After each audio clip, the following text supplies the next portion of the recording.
we can do more of this every day in small ways.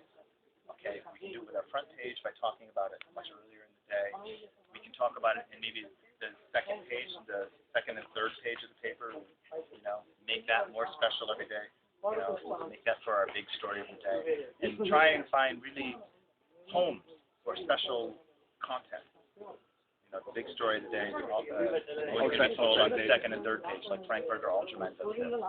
So they plan that page earlier. And the rest of the pages have to be done on deadline, and they have very strict templates, and that's great. So you have this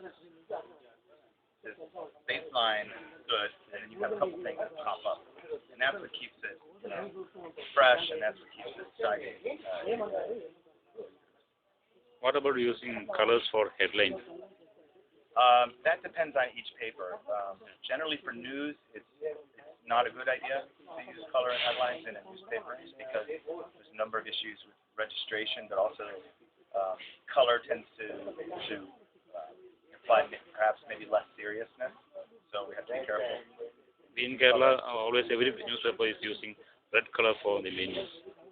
Now, I have seen this a lot, and this happens a lot with the Egyptian papers. They'll put red headlines, gray headlines, and black headlines all on the news page. And they think it's great. And I keep trying to tell them, look, there's other ways to use color.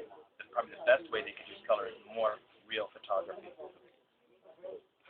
Use the living color, the color of light. That's what changes everything. We go out and take pictures today, it's going to look different because the light is different, the people is different, and that's the best way to use color is probably through photography, not typography.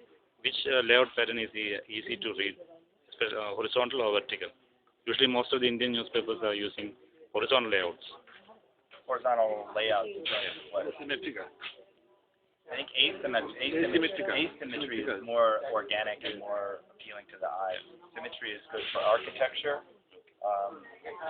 but there are certain proportions that work better. You see it in art, sculpture, and architecture. The golden triangle, the golden section makes a perfect proportion or ratio between width and height. But ultimately, what's really good on a newspaper page is to understand that you can take advantage, especially if you're a broadsheet, of vertical elements on the page. But when you're doing a two-page spread, you can also take advantage of horizontal motion by linking things across. So really, it depends on how many stories, how you're packaging information, but to be able to use both of those to your advantage. And not always be even and square, because that means deadly and boring and static. So asymmetry gives you a little